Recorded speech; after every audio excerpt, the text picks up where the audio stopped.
Keterpisahan yang melenakan. Kita hidup dalam sebuah ilusi besar, sebuah fata morgana yang kita bangun sendiri. Ilusi ini bernama keterpisahan. Kita membagi hidup kita menjadi dua kotak yang berbeda, kotak ibadah dan kotak dunia.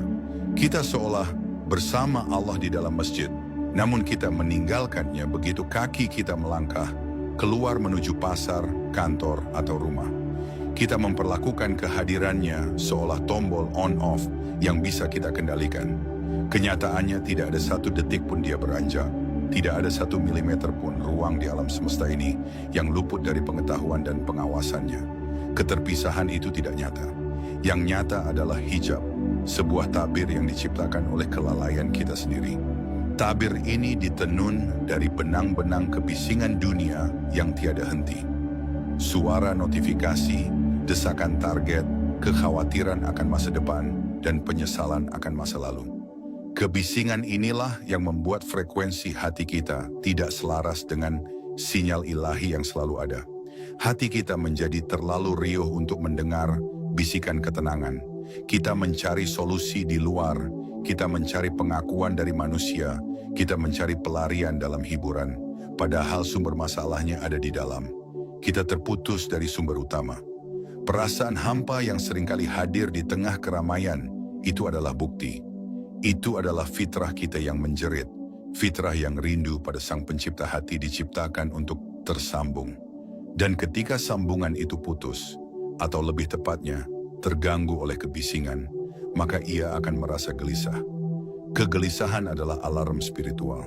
Kita keliru jika mengira bahwa merasakan kehadiran Allah hanya diperuntukkan bagi para sufi di tempat menyepi. Itu adalah hak dan kebutuhan setiap hamba. Itu adalah oksigen bagi jiwa. Tanpanya, kita mungkin hidup secara fisik, namun kita mati secara spiritual. Inilah sumber dari segala kecemasan modern. Kita merasa menanggung semuanya sendirian. Kita lupa bahwa ada zat yang maha kuat yang selalu bersama kita, yang menggenggam setiap urusan kita. Kita memikul beban yang seharusnya kita serahkan kepadanya, hanya karena kita tidak merasa dia ada di sana. Maka langkah pertama sebelum kita melangkah lebih jauh adalah sebuah pengakuan. Pengakuan yang jujur di dalam hati. Ya Allah, aku telah terperangkap dalam ilusi ini. Aku telah membiarkan dunia menutupi kesadaranku akan kehadiranmu.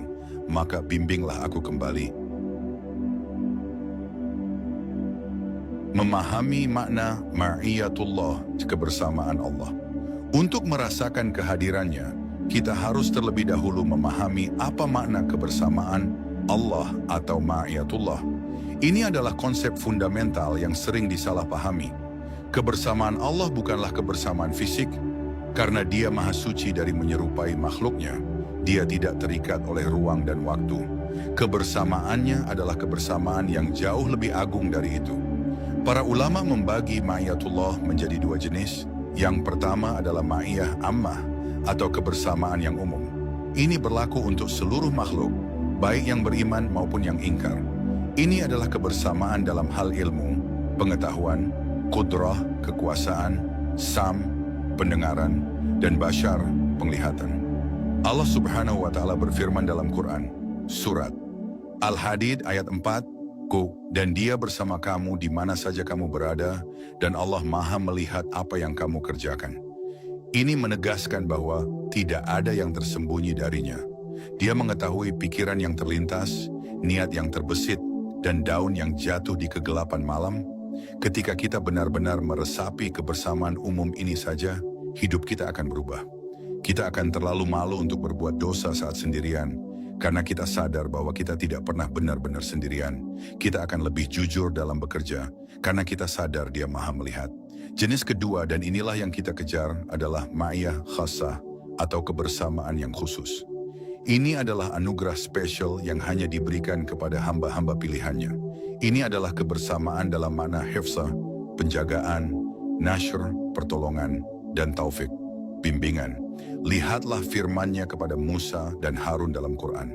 Surat Taha ayat 46. Janganlah kamu berdua khawatir, sesungguhnya aku beserta kamu berdua, aku mendengar dan melihat.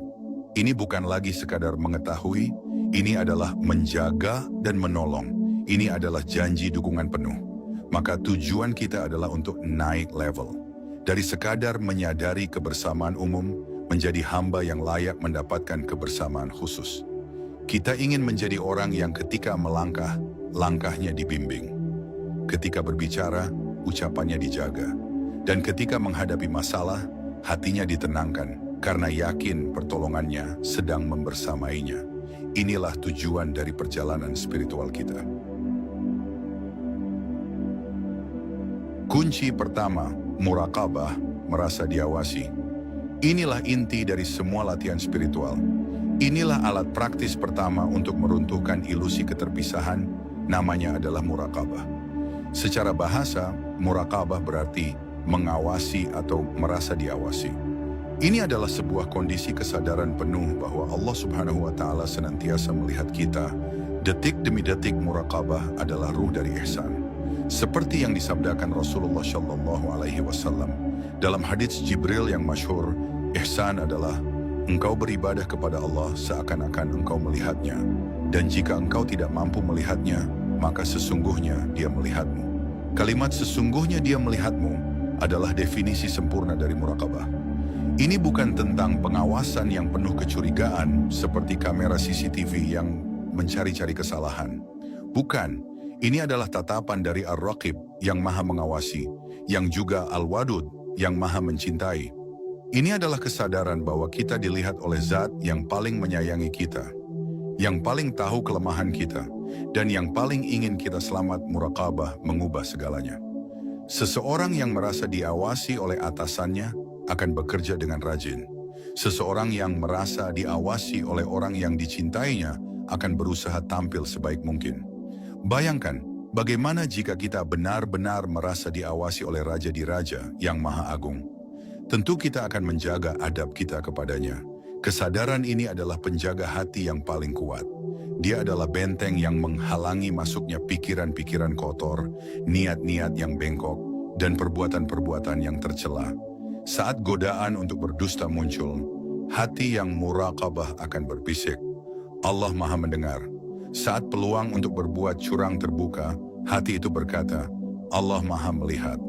Melatih muraqabah adalah sebuah mujahadah, sebuah perjuangan. Hati kita secara alami lebih mudah tertarik pada hal-hal yang terlihat oleh mata. Sedangkan Allah, dia tidak terlihat, maka kita harus melatih mata hati kita untuk melihat pengawasannya. Ini adalah latihan seumur hidup. Kita akan sering lupa, kita akan sering lalai, itu manusiawi. Tugas kita bukanlah untuk sempurna tanpa celah. Tugas kita adalah untuk segera kembali sadar setiap kali kita lupa. Terus-menerus kembali kepada kesadaran bahwa dia ada, dia melihat, dia mendengar. Aplikasi praktis latihan muraqabah. Bagaimana cara melatih muraqabah di tengah kesibukan kita? Kita harus membawanya dari ruang teori ke dalam aktivitas sehari-hari. Kita tidak perlu menunggu sholat untuk merasa dilihat. Kita harus memulainya dari hal-hal yang paling kita anggap remeh. Mulailah saat Anda memegang gawai Anda. Sebelum membuka media sosial, jeda 1 detik. Sadari bahwa Allah Subhanahu wa Ta'ala sedang melihat apa yang akan dicari oleh jari jemari Anda. Tanyakan pada diri sendiri, apakah yang akan aku lihat ini sesuatu yang dia ridhai? Muraqabah di sini akan menjaga mata Anda.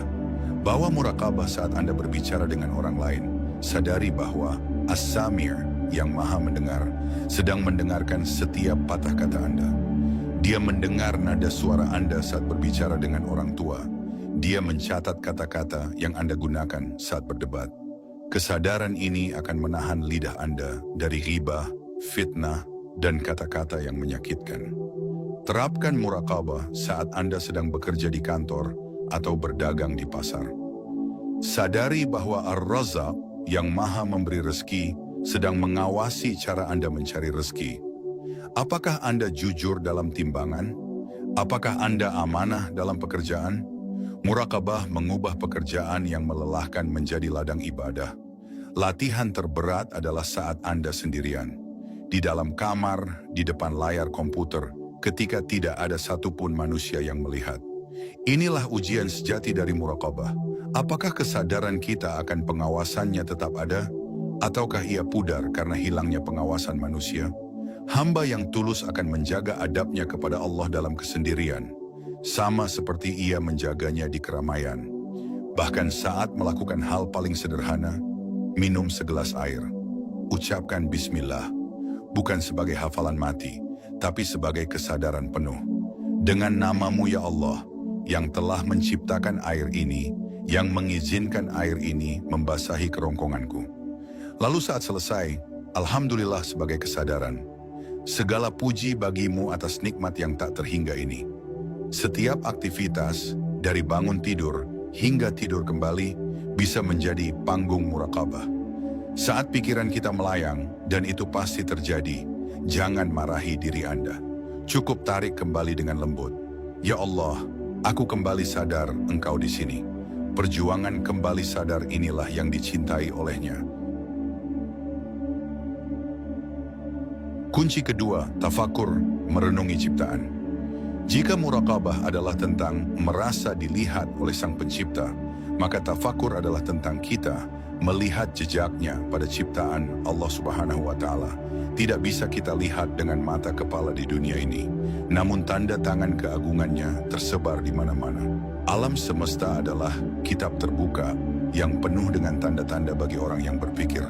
Tafakur adalah ibadah yang sering dilupakan. Kita melihat, tapi kita tidak memperhatikan. Kita menyaksikan, tapi kita tidak merenungkan.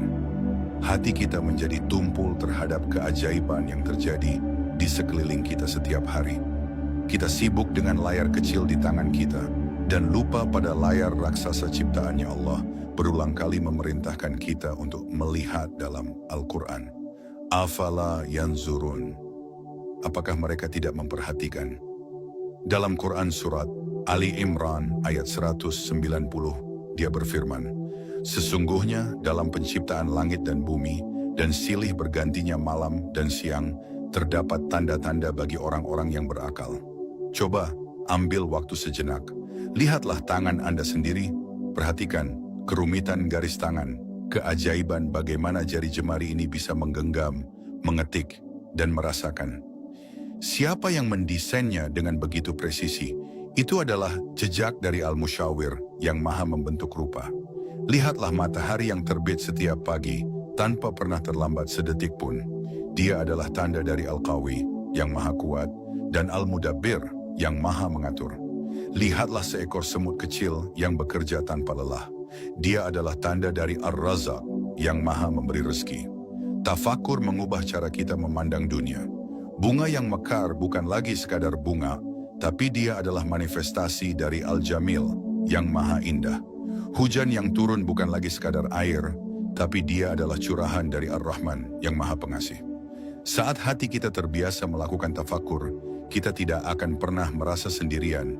Bagaimana mungkin kita merasa sendiri saat seluruh alam semesta sedang berbicara kepada kita tentang keagungan Tuhan kita? Hati akan dipenuhi rasa takjub. Dan hati yang takjub adalah hati yang hidup dan mudah terhubung dengannya.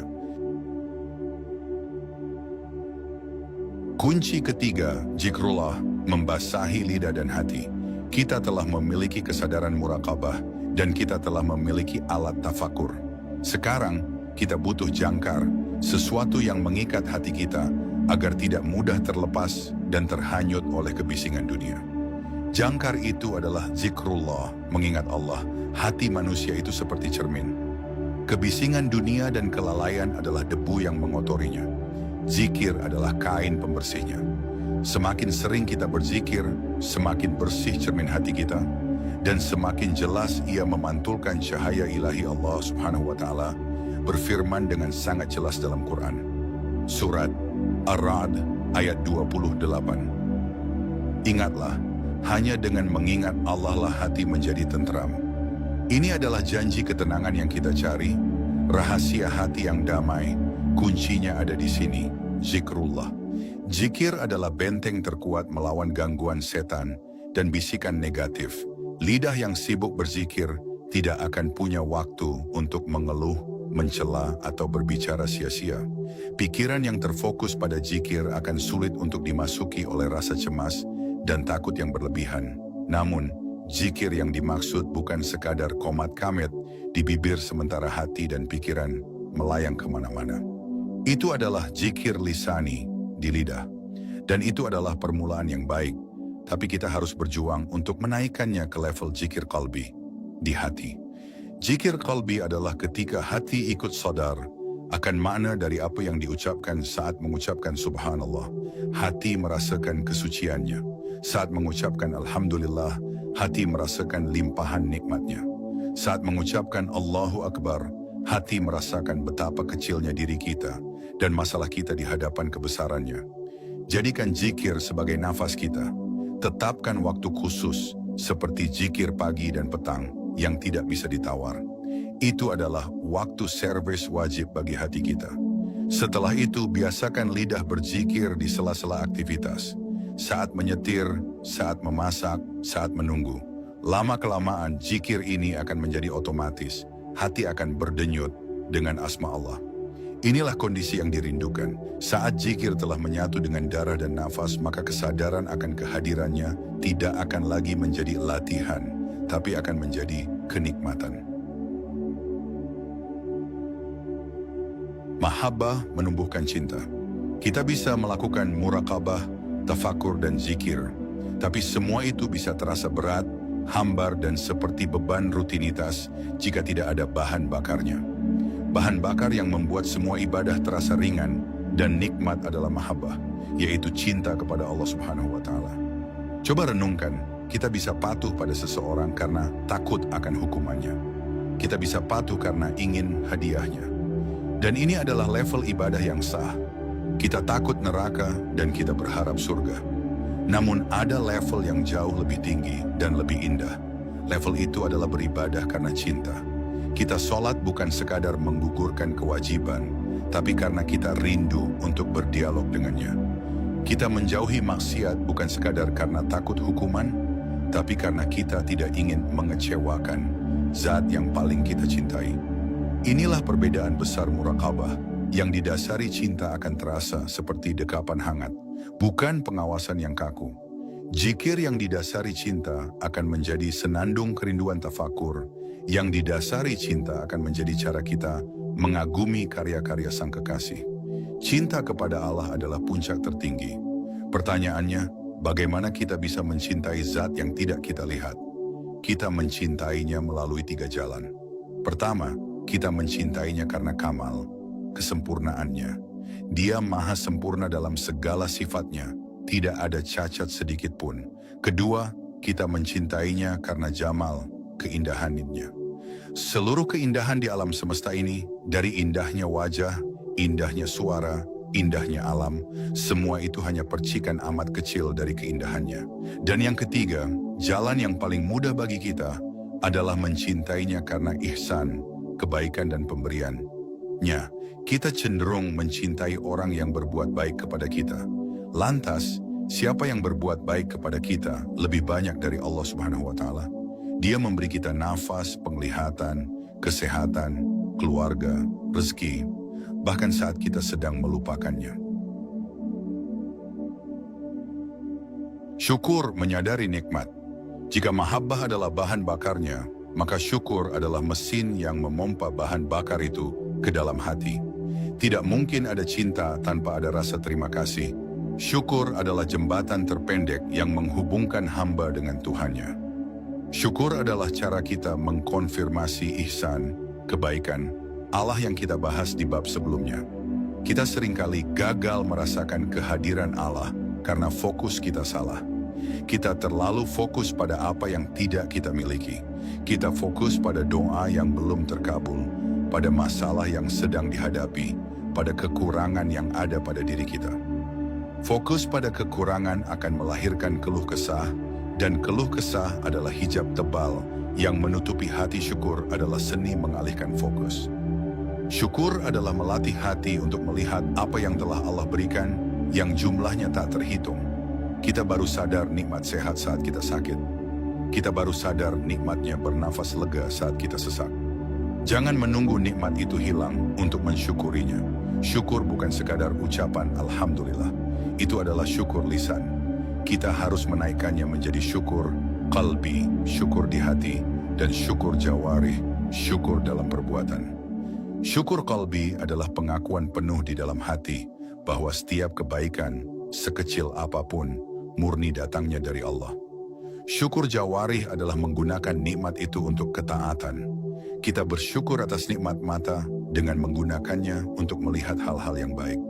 Kita bersyukur atas nikmat harta dengan menggunakannya di jalan yang Dia ridhai. Mulailah setiap pagi dengan jurnal syukur. Tidak perlu ditulis.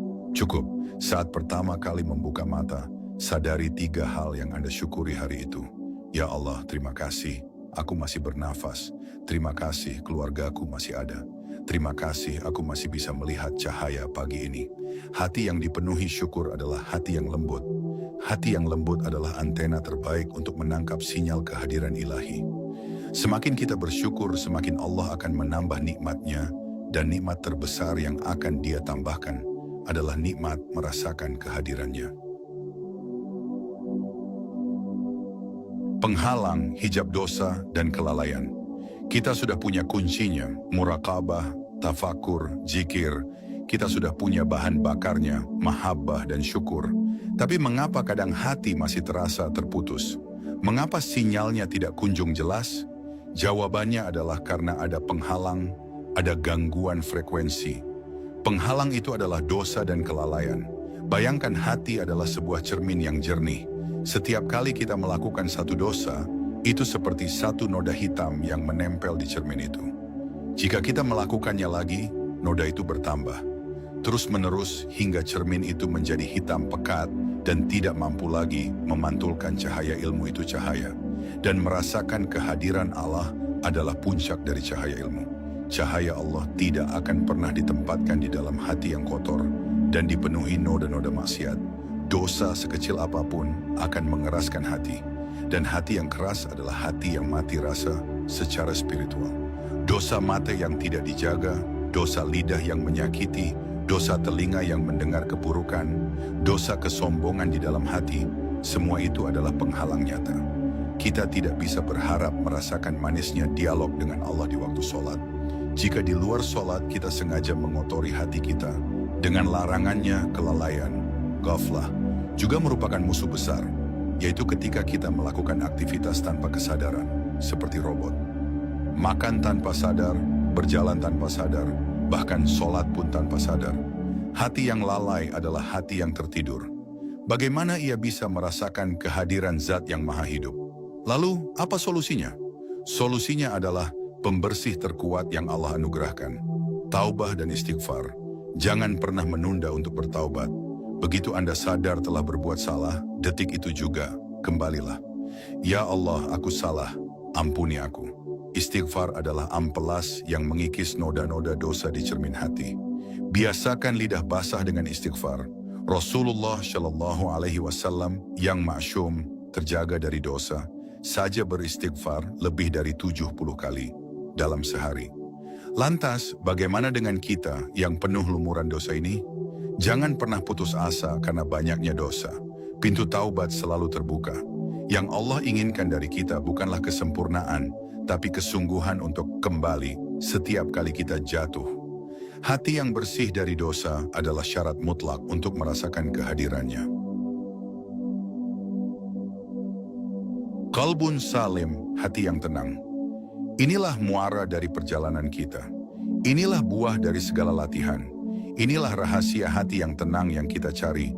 Ketika sebuah hati telah dilatih dengan muraqabah, diasah dengan tafakur, dibasahi dengan zikir, dipupuk dengan mahabbah dan syukur, serta rutin dibersihkan dengan taubah dan istighfar, maka hati itu akan berubah. Hati itu akan mencapai derajat qalbun salim, hati yang selamat, hati yang sehat, hati yang tenang. Inilah hati yang dirindukan surga. Hati yang tidak lagi mudah goyah oleh badai dunia. Mengapa? Karena jangkarnya tidak lagi tertanam di dunia, tapi tertanam kokoh di arsy. Hati yang tenang ini akan merasakan kehadiran Allah, bukan lagi sebagai latihan, tapi sebagai kebutuhan primer, sama seperti kebutuhan akan udara. Ia akan merasa gelisah jika 1 jam saja ia lalai dari mengingatnya. Ia akan menemukan kenikmatan tertinggi, bukan pada pujian manusia, tapi pada saat ia bersujud sendirian di keheningan malam. Inilah ketenangan sejati. Ketenangan yang tidak bergantung pada kondisi eksternal. Ketenangan yang tetap ada saat kita diuji dengan sakit. Ketenangan yang tetap kokoh saat kita difitnah. Ketenangan yang tetap hadir saat kita kehilangan sesuatu yang kita cintai. Karena hati itu tahu, aku tidak sendirian, Dia bersamaku. Seseorang yang telah mencapai level ini akan melihat Allah dalam segala hal. Saat mendapat nikmat, ia melihat Ar-Rahman. Saat mendapat ujian, ia melihat Al-Hakim yang maha bijaksana. Saat melihat dosanya, ia melihat Al-Ghafur yang maha pengampun. Inilah puncak dari perjalanan kita, merasakan kehadirannya di setiap tarikan nafas. Saat nafas ditarik, ia sadar itu adalah izin dari Al-Hayy yang maha hidup. Saat nafas dihembuskan, ia bersyukur atas kelegaan itu. Maka hidupnya, matinya, ibadahnya, perjuangannya, semuanya menjadi lillah, hanya untuk Allah. Dan ketika hati sudah lillah, Allah akan mencurahkan sakinah, ketenangan yang tak terlukiskan ke dalam hati itu. Itulah rahasia hati yang tenang. Perjalanan 10 bab ini bukanlah akhir. Ini adalah awal dari sebuah latihan seumur hidup. Merasakan kehadiran Allah Subhanahu wa Ta'ala bukanlah ilmu yang dihafal, tapi rasa yang dilatih. Ia adalah perjuangan tanpa henti melawan kelalaian diri sendiri. Jangan berkecil hati jika hari ini kita masih sering lupa. Teruslah berjuang, teruslah kembali sadar. Ini adalah video pertama kami setelah sekian lama. Kami membutuhkan dukungan tulus dari Anda semua untuk membangunkan kembali algoritma, agar lebih banyak hati yang mungkin sedang resah di luar sana bisa menemukan renungan ini. Jika apa yang kami sampaikan menyentuh hati Anda, kami hanya meminta 3 hal sederhana. Pertama, tekan tombol like sebagai tanda bahwa Anda telah mengambil manfaat. Kedua, bagikan video ini di lingkungan Anda, mungkin di grup keluarga atau teman dekat, sebagai bagian dari dakwah kita bersama. Dan yang paling penting, kami ingin mendengar suara Anda tulis di kolom komentar. Dari 10 bab yang telah kita bahas tadi, bab nomor berapa yang paling terasa dan paling Anda butuhkan saat ini? Jawaban Anda adalah semangat bagi kami untuk terus menyajikan renungan-renungan mendalam lainnya. Terima kasih telah menemani kami sampai akhir. Sampai jumpa di video selanjutnya. Wassalamualaikum warahmatullahi wabarakatuh.